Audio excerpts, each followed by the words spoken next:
Welcome, guys, to How the Frack We Got Here, a show that takes the news and events of the week and try to make sense out of it all. I'm your host, the most Will Buchanan, and on this show, we simply are all about the facts. There are plenty of news stations out there that simply want to do anything short but inform you. Here at How the Frack We Got Here, that's all we believe in. We go up to the left, we go up to the right, we go up to the middle of independence. We go after all sides because there's more than one side of a story to everything. And you need to know it all in order to actually formulate your own opinion. And that's what we try to do here at How the Frack We Got Here. Thanks for listening, and hold on. It's going to be fun. All right, guys. Today is date September 27, 2023, and this is How the Frack We Got Here. I'm your host, most Will Buchanan on How the Frack We Got Here. We do take the events of the week and try to make sense out of it all. Before we get started, guys, let you know that we are a news podcast, which means we do try to be the best news station humanly possible by giving you the news from reputable sources, from award-winning journalism, not sensationalized news like Fox News and all those other places that aren't really news places. At the same time, we do try to watch our language, but sometimes words do fly. At the same time, things that might be shown may be a little bit graphic for younger viewers. Some of your discretion is advised. Aside from that, welcome. So, how do we start with this? Well, I think we need to start with some good news. And I keep saying this all the time when it comes to strikes and unions. When unions take strikes, things have happened, especially in the world of Hollywood with the Writers Guild, versus Hollywood. Now to Hollywood, writers going back to work this morning after a vote by leadership to end their 148-day strike. We're learning new details about their deal with the studios and streamers. Kana Whitworth is in Los Angeles with those details. Good morning, Kana. Hey, Robin, good morning to you. The Hollywood writers' strike is officially over. The nearly 150-day strike ending 1 minute after midnight, and the union securing some major wins here. Details of this deal have been sparse until now, but here's what we know so far. This 3-year deal outlines a 12.5% pay increase, starting with a 5% bump when the contract is ratified.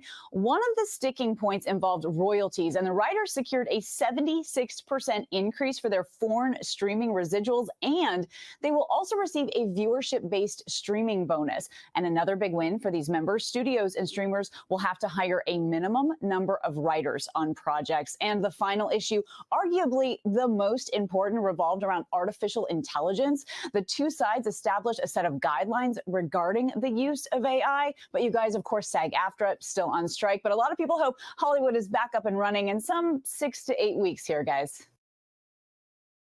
Heard me say it many times. Wall Street did Quite you. So really, guys, from what you saw, yes, the Writers Guild did actually get a finalized ratification of the contract that they have with Hollywood.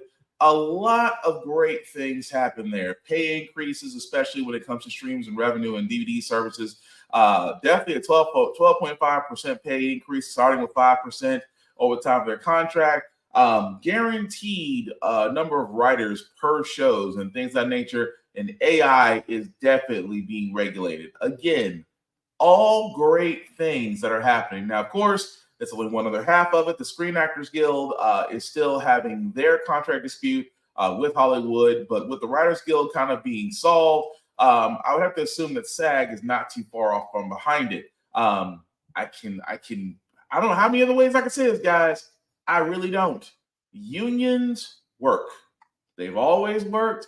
They've always been able to get us. Benefits, PTO, sick pay, things of that nature, all born from unions. This is the reason why we strike, because if you guys haven't noticed by now, everything in the world is going up but your paycheck. And it's high time corporations are starting to realize that, because CEOs and those in the higher bracket percentile seem to have a disconnect with the rest of the world. Because again, I can only imagine if money is no longer an issue, you find yourself not in the same area.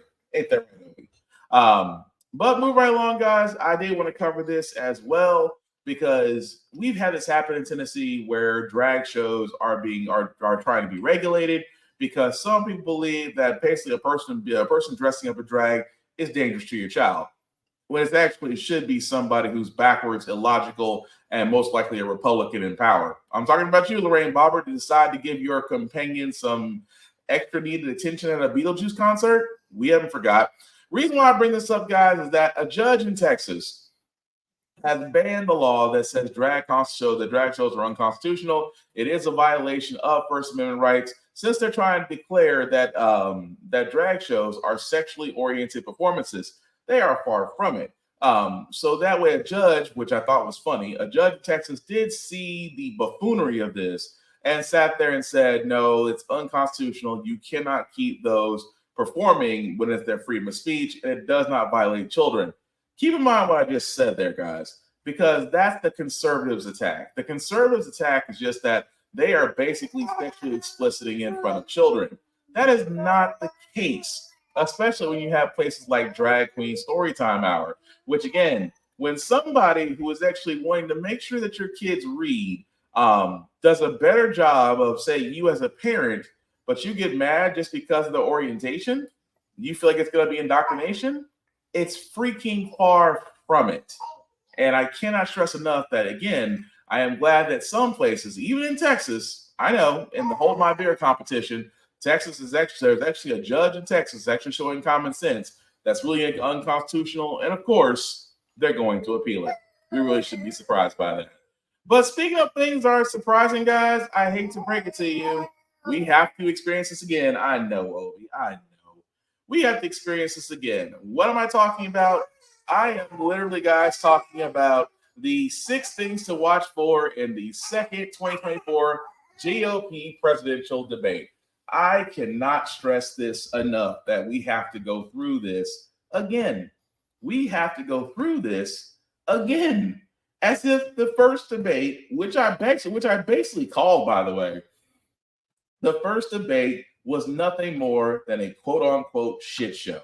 And if you think that these potential ones, these 7 potential politicians going for the GOP nomination, if you don't think that the second presidential debate is not going to be the same, I can tell you, I could bet money on that. Because I'm going to tell you what they're going to talk about. They're going to talk about the economy. They're going to talk about Democrats overspending. And I guarantee somewhere along the lines, Trump is going to be somewhere involved. Because why? Trump is skipping the second debate. As he said before, he's leading in the polls. Why does he need to debate? Because he's leading in the polls. And I hate to break it to you, for a man who is facing multiple convictions and just had another ruling against him this week, he's not wrong that he is still leading. A man that has said nothing but has went on interviews, that has done rallies, is still popular than these 7 people. That's saying a lot. I mean, Governor Dictator Ron DeSantis, a man who fought Disney and lost. Vivek Ramsey, a man who may have swindled his way into college. Nikki Haley, not her real name, is basically somebody who's pretending to be a white woman. Mike Pence, America's scariest Christian. Chris Christie really is sitting on the fence. He's basically pulling a Mitt Romney. Tim Scott, a black man that thinks he can win a white man's party. Good luck with that. And of course, Doug Burnham, who's kind of like the older uncle that you invite to the cookout, but you make sure he's not alone left with kids. That is your group of people that will be debating. And all I can sit there and say is, it is going to be a shit show. Really and truly, it is going to be a shit show. And Trump is literally sitting there laughing his head off because nobody has stepped forward and really shown themselves to be the alternative in the GOP. So if you don't think that Trump somehow doesn't dodge everything that's coming at him, best believe that if he wanted to, as it stands, he could still win the nomination. Only in America can you be convicted. Could you be brought up on multiple charges in several different things, and yet you could still somehow, some way, still be president. Only in America. But moving right along, guys. Like I said, we talked about strikes for a second. General Motors. Again, I keep saying this, guys. Between General Motors, Ford, and Stellantis, they are about to press the F around and find out button right now. Because what the UAW has done is basically stall. They call it stall striking, which means that they're actually having specific factories in which workers are leaving. And now, as you can see right there, that General Motors In response, this is the thing that kills me. General Motors idles another power plant, which means they're sending 2,000 workers home. So that's your response. That's the thing that kills me. That all they want, simply put, is simply better pay, a better idea of a work week, and things of that nature. And your answer, General Motors, is that, oh, well, we're just going to idle a manufacturing plant and lay off 2,000 people. And you think, see, that's a scare tactic, is what it is, guys. This is the thing I want to point out. This is a scare tactic that they feel like if they sit there and they hurt the people enough, that they're going to fold. Now, keep in mind, every strike that has happened this year has actually been effective for the worker. So again, the UAW is one of the biggest unions in the United States, over 140,000 union members. And like I said, at this point, the big three cannot afford to take plant hits in the U.S. Oh, but they could go to Canada, they can go to Mexico, and then who would buy their cars? Keep in mind, car prices are still astronomically high. Banks are not lending. Used cars have almost the value of a new car from 5 years ago. And trucks, nobody's going to pay $80,000 to $90,000 for a truck, even if it's not the premium high-end model. Nobody's going to spend 60, 70, and 70,000 and up for a vehicle that will depreciate as soon as you leave the lot.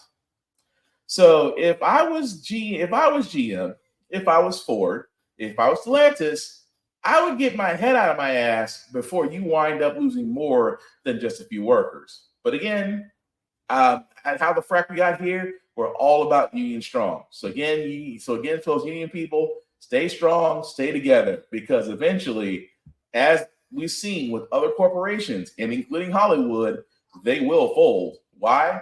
Because eventually they're going to realize they need you more than you need them. And also, shout out to again Tim Scott, who decided that he was going to take the Ronald Reagan approach. That when he was asked at a rally what he would do about the auto worker strike, and he sat there and said, to quote the GOP's white Jesus, Ronald Reagan, that if you strike, you're fired. And he believed in that. Well, unfortunately, Tim Scott forgot something, is that there's a certain section of a law that the United Auto Workers had already figured out that said he was engaging in unfair labor practices, which meant that, if we're speaking from a political standpoint, that anytime you sit there and you try to repeat something of that nature, well, you violate something basically, which is basically called interfering in the rights of the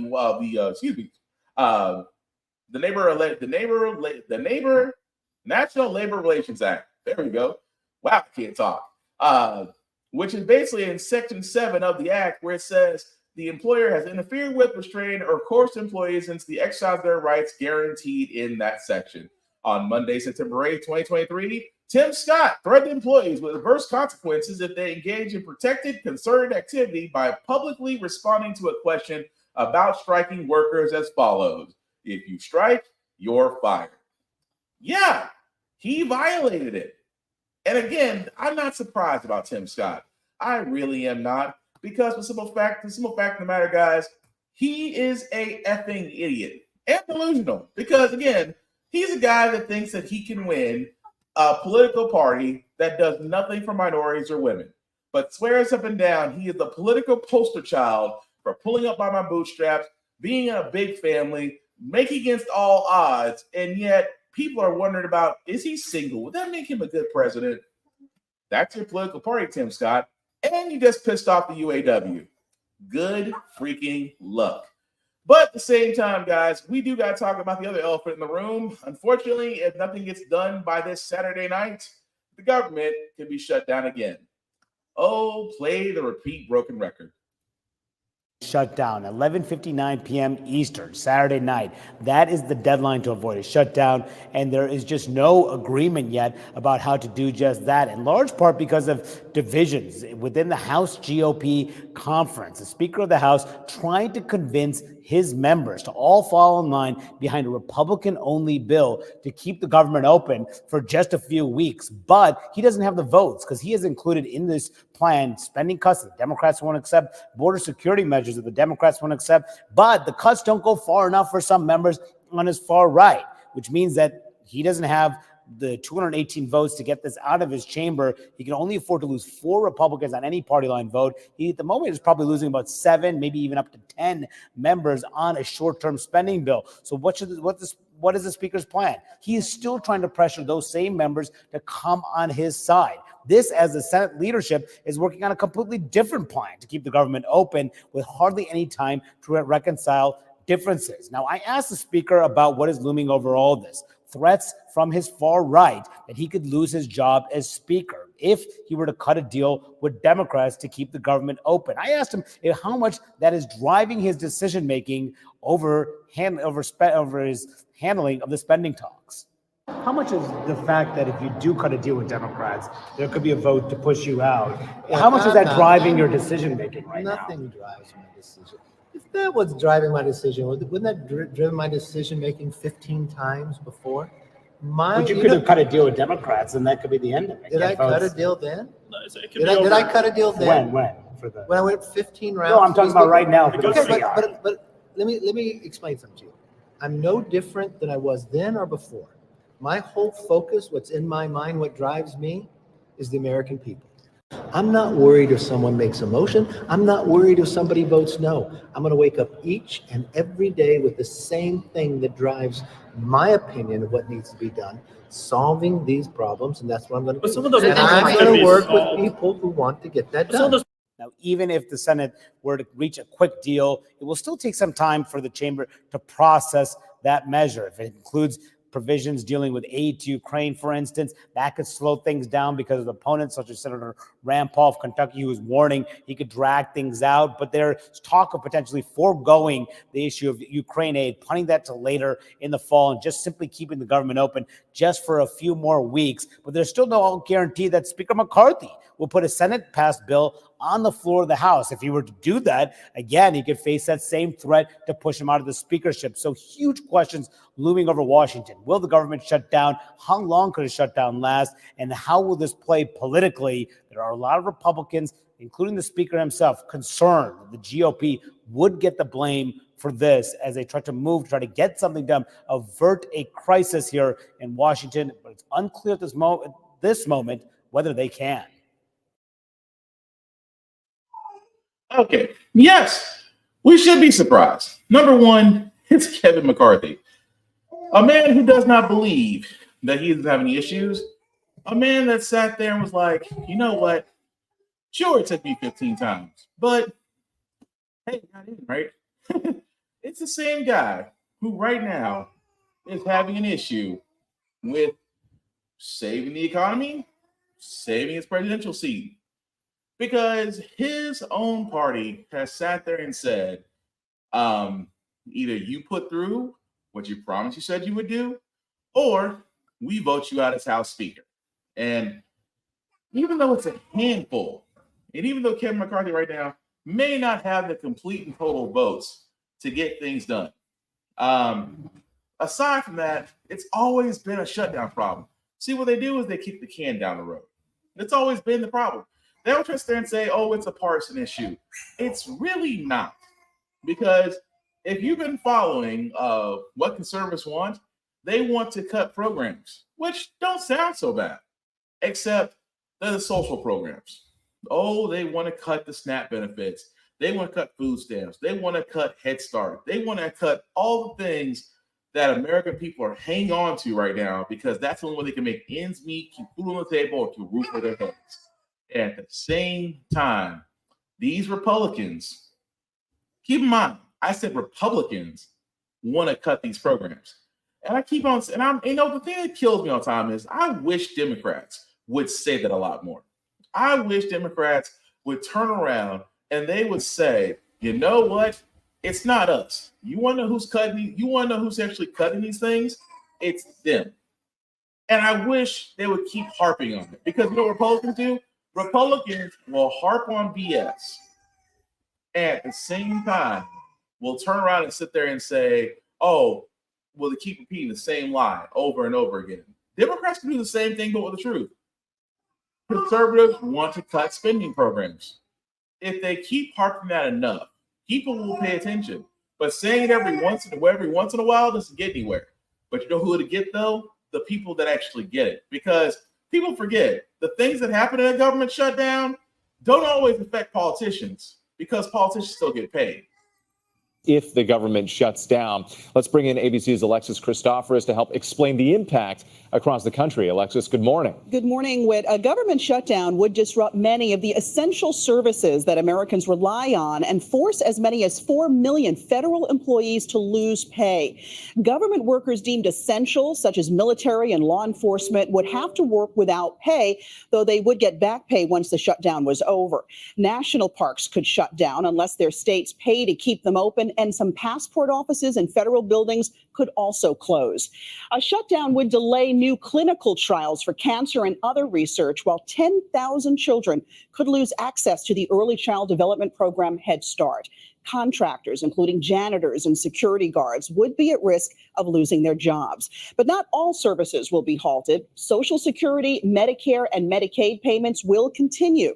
The Postal Service function. Many IRS offices, though, will be closed, but Americans will still have to pay their taxes. And travelers may feel the pain at the nation's airports as air traffic controllers would have to work without pay, and training for thousands of new air traffic controllers meant to ease the current shortage we all have would stop. Americans hoping history doesn't repeat itself. The last time the government shut down in 2018, federal workers began showing up at food banks, and many essential workers began to call in sick. Gio? And we shouldn't be surprised because the same countdown to a possible government. Sorry, guys. The same thing happened before. We should not be surprised because, again, these are the programs that shut down. Yes, Medicare and Social Security would still continue, but like the other things that people depend on, Head Start, food, SNAP benefits, food stamps, those things get halted. Government workers, that's a big thing. There are so many government workers out there that when a shutdown happens, they don't get paid. At the same time, I always tell politicians, because you know what it comes down to? Politicians will always, above all else, get paid. Yes, politicians will always get paid whether the government is running or shut down. But people like this young woman, people like this one right here, have to face another truth. Government shutdown impact you? Well, it would impact me and a lot of other folks the same way. We're contractors for the government, and when the government shuts down, we don't have, backup sources. Where when the government shuts down, the company doesn't pay us for being off, and then they don't want us to use it said like I got a little late vacation. They don't even want us to use that, so we don't have anything. And then like the last government shutdown, we all applied for unemployment, but by the time we applied for the unemployment, we were back at work. And so we never got the unemployment. So we had to go without, So it impacts a lot of us. Mm-hmm. And anybody that works in the food service industry or cleaning contractors that work for small companies. If the government shuts down, do you get a paycheck? No, we don't get a paycheck. And then when they bring the government back, say like they bring everybody back after the federal workers, they get their money. We get nothing. We're just out. No back pay. No back pay, nothing. There's no source of income to come in. And bill collectors and everybody, because the government shut down, they don't care. They just want their money. They don't care what source that you get it from. And right now, I don't have a backup source that we shut down. Are you frustrated with lawmakers? Yes. Because they don't care about us. When I say us, it's myself as a food service worker, a person that cleans, everybody that's a contractor for the government. We all suffer from whatever the decisions that everybody else makes. Do you worry that you won't be able to pay your bills by the end of the month if Congress doesn't act? Oh, yeah. Yes. I worry about that. A whole lot. I'm trying to cry. I'm trying not to cry. But yes, I worry about all that. Not only for myself, but others just like me. The government will go back and they're going to get paid. We're not going to get anything. We got to try to scrape by, and you got to listen to the phone calls come because you haven't paid your bill. You haven't did anything. And I've been there and I've done that. I've been up on this hill for 42 years. I've been there. Oh. You're tired of it. Yeah. They need to think about us. Us, as I say, all the workers that's out here in this world that's just like me. And I feel for her. I do. I feel for her just because that is the reality for most government workers. That is the reality that you have politicians out there who have no problem playing Russian roulette. And again, I have to point to the conservatives. Democrats want to move forward. Democrats want to move forward with a spending bill. The conservatives want cuts. They always want cuts. Because the thing about Republicans is, and I have yet to have anybody disagree with me when I say this. Republicans are the biggest spenders out of them all. But they swear up and down have this short-term memory loss. Like, how do we incur such debt? How do we do all this? You guys did it.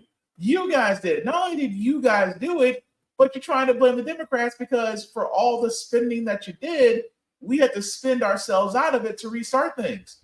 But it's kind of funny now because for almost 3 years in this podcast, I have sat there and said, the one thing about the GOP is that they always hold the line. Not anymore, because now you have a group of conservatives looking at Kevin McCarthy and saying, give us our demands or we will let the government shut down. And I've always said this once and I'll say it again. It amazes me so that politicians still get paid whether they do a good job or a bad job. But government workers don't get spit if the government shuts down, and they don't get back pay if the government starts back up. And there is something very, very, very wrong about that when it comes to two political parties, one that would rather see chaos and would outwork the other. Here's why I say bipartisan. The word bipartisan alone is bullshit. It really, truly is. And something that for a lot of you people really should keep in mind, because once we get past the presidential election of 2024, midterms are right around the corner again. Again, I keep saying this, guys, about getting involved, getting informed, not just at the federal level, but the local level too. Because I can tell you right now, in my home state of Tennessee, it's just as much effed up stuff there as it is in any other state, and not because it's the South.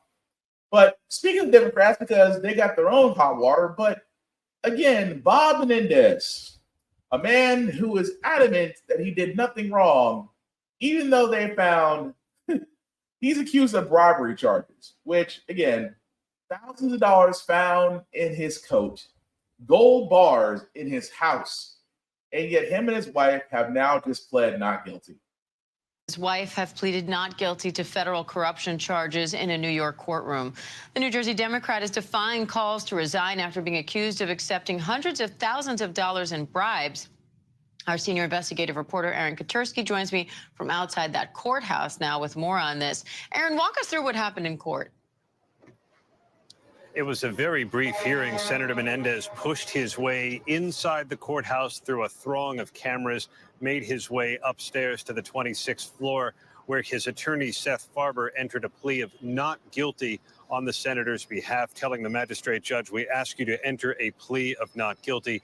Otherwise, Menendez didn't say much during the entire hearing, and he was released on a $100,000 bond. A couple of seats over sat his wife, Nadine. She also entered a plea of not guilty through her attorney and was released on a $250,000 bond. His co-defendants, two businessmen, sat behind the senator. They were each released on bonds of $1 million and $2 million, respectively. And so now, Diane, the process of beginning to defend themselves against these federal corruption charges begins. So, Aaron, where does this case go from here?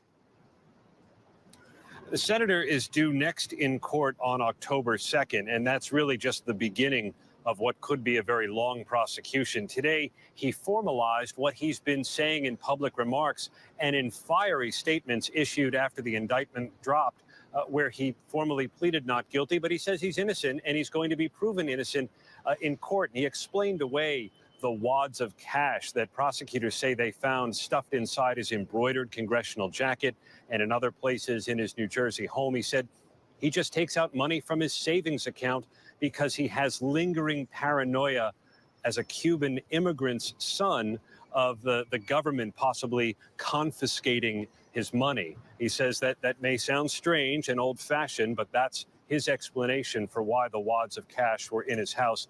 He has not yet explained why prosecutors allegedly found 3 gold bars and other items, the result, they say, of the bribery offenses. I mean, I've heard of some reaching. We're going to turn now to Senator Bob. Sorry. I've heard of some reaching excuses in my time. Wow. Just wow.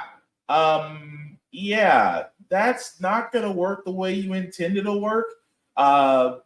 You can sit there and explain. I mean, the cash, that goes into ageism all over again. Oh, I was always worried the government's going to come for my money. So you decide to take it out of the bank and stuff it in your jacket. It's a reach. It's a reach. But explain the gold bars, the jewelry that you had gotten from where again? See, that's the thing about it. You won't be able to explain it. And at the same time, I'm just saying there's certain things out there that are just not adding up. But Democrats are calling for him to resign, even though he is still presumed innocent until proven guilty. But again, you kind of have to explain where all this came from. You did definitely get on a government salary. That's all I'm saying. But we'll follow that story as it comes along. Also, Trump is back in the news for committing fraud. Who would have guessed that one? New legal blow tonight for former President Trump in New York State's $250 million civil lawsuit over alleged business fraud. Garrett Haake joins us. Garrett, the judge making some highly critical comments in this case. Yeah, that's right, Lester. The judge ruling the former president committed repeated acts of fraud in building up his real estate empire. And in a scathing ruling, the judge found Mr. Trump repeatedly lied to both banks and insurers about the value of his properties and exaggerated his wealth by billions of dollars to get more favorable loan terms or insurance rates. The judge writing Mr. Trump's financial statements were, quote, based in a fantasy world, not the real world, and said any remaining legal issues will be resolved at the trial beginning on Monday. Mr. Trump calling the lawsuit a politically motivated witch hunt by a Democratic attorney general, and Trump's lawyer saying they'll appeal. Lester? All right, Garrett Haake, thanks.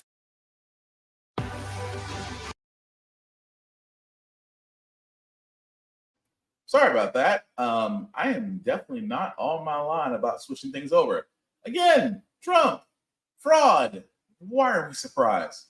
That he's basically repeated acts of frauds for years? The rest of the world. Duh. Again, I keep saying this. If Trump somehow, some way gets through this, I will be freaking surprised. And I do mean surprised.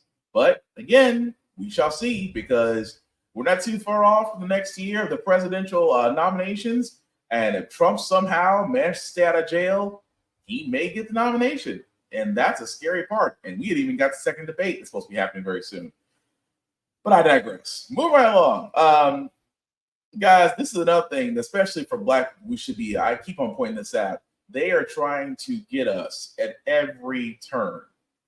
What I mean by that is, and I cannot believe I'm saying this, that there is a fund out there, the Fearless Fund, which is basically a fund out there that grants that does grant funding for Black women who are entrepreneurs.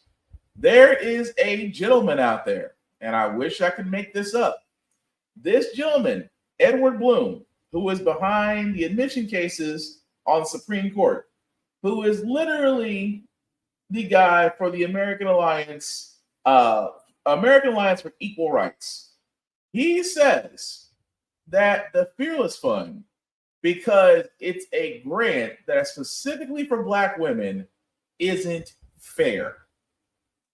Yes, you heard me right when I said this. The Fearless Fund, which is for Black women entrepreneurs, and that Edward Bloom, a man, a white man at that, has tried to sit there and say that the Fearless Fund is basically unfair because it's targeted toward a certain demographic. Well, thankfully, a judge had saw reason and sat there and pretty much told him in so many words, they can do that, you're an idiot, and leave.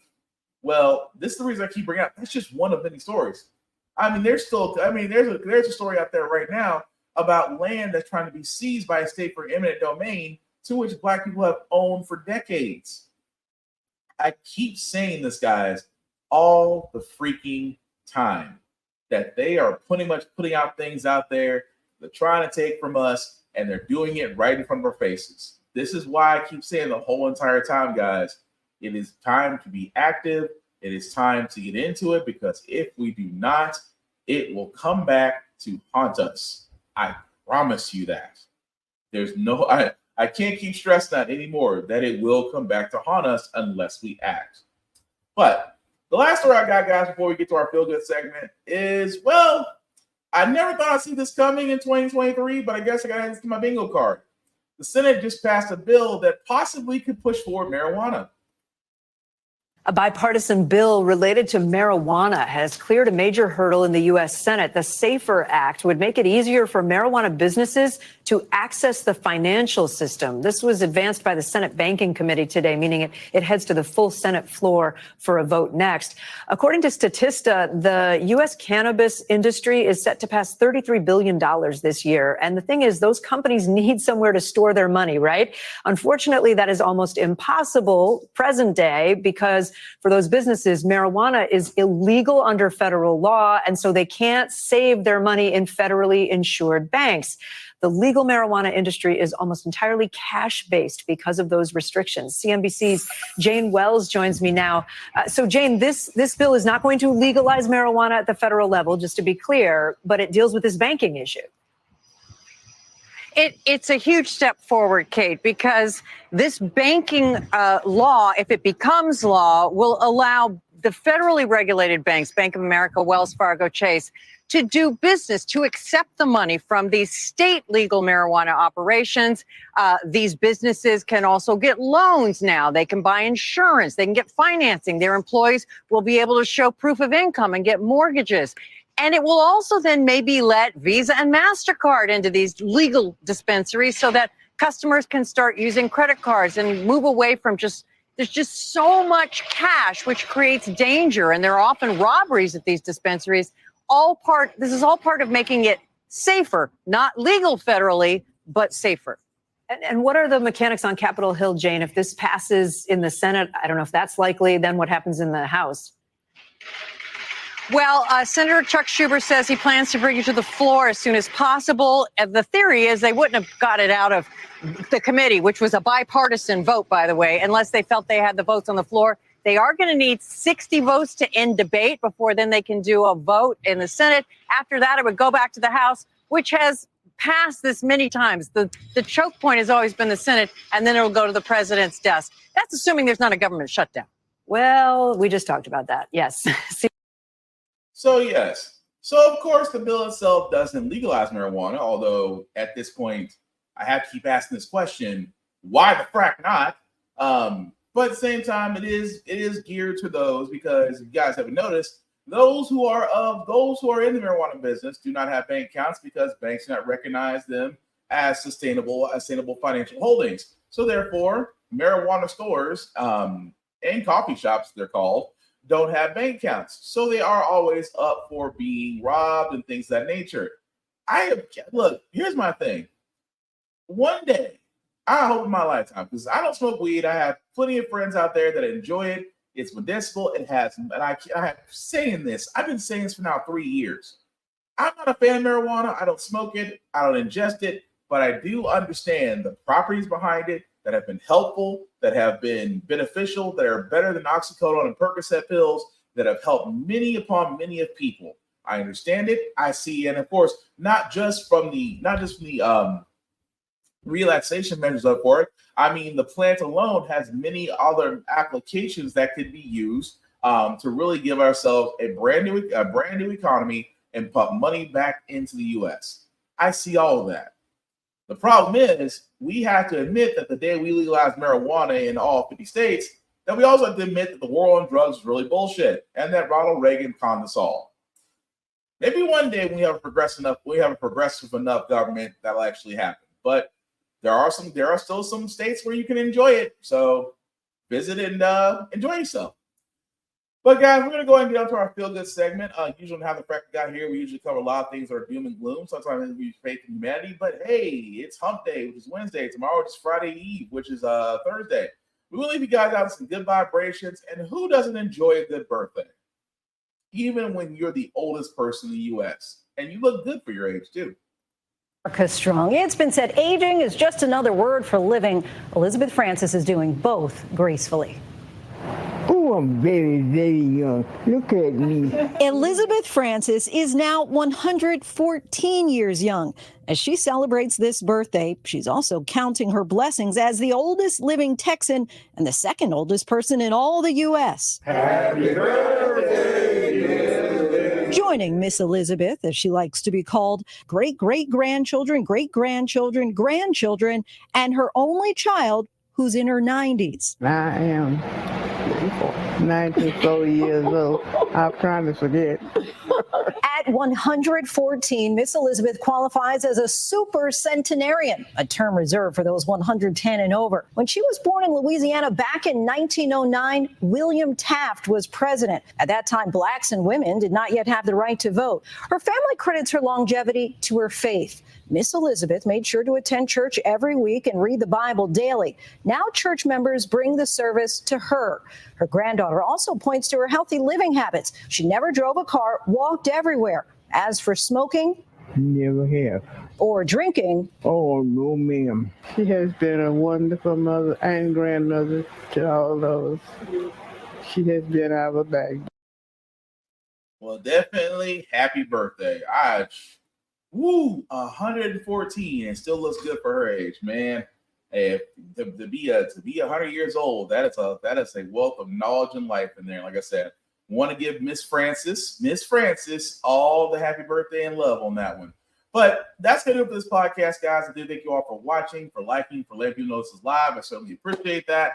So shameless plug before I do get out of here, guys. I do want to shout out my buddy Vaughn at Big VZA on all social media. He's the guy that comes up with the beats and things of that nature, has his own YouTube channel. So if you're interested or need beats for whether it's a show, whether it's an intro like my show or things of that nature, definitely check him out, Big VZA on all social media. Outside of myself, guys, you can find me, BlackBox447 on all socials. I usually do reviews on everything, even gym stuff, because I'm trying to get myself into a shape. Also, the banner that you see at the bottom, I mean, make that a little bit bigger for you guys to see. If you copy and paste that link into your browser, take it to my link tree that has the YouTube, Facebook groups for all of my podcasts. How the Frack Got Here, Get Bit, of course, off my podcast.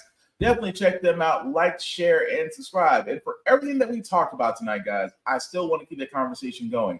The only rule I have is keep it clean and let's keep it about the facts. And yes, you can agree to disagree, and the world won't end. It's as simple as that. Aside from that, guys, I keep saying this as we get into as we're getting toward the end, even with this debate that's about to happen, guys, get informed, get involved, vote. I cannot stress this enough, because if voting wasn't, if anything, the last special election in Georgia should have shown you how crucial voting truly is. Without that, we would not have our first black senator out of Georgia. Georgia itself wouldn't turn blue. And at the same time, there might have been a chance that Trump could have actually gotten to be president again.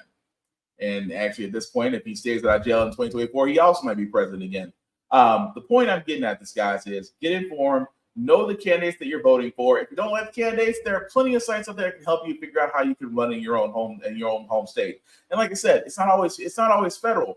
Get local. Get from the ground up. Change your neighborhood and change the world. I know that sounds corny, but it's still true. Nothing cannot work without you. And if you work as a group, all the things you can accomplish. But the last thing I'll say about how the Frack Got Here, guys, is all about staying informed. We are not trying to reinvent the wheel. We are simply giving you all the information to allow you to make up your own mind. But we do provide a logical perspective that goes along with it. We do better as a society once we're informed. we actually do the things that we should have done when we had the chance, like elect our first black woman to the Supreme Court, electing our first black woman for the Board of Governors, electing our first black woman to be a national cybersecurity director. All great things.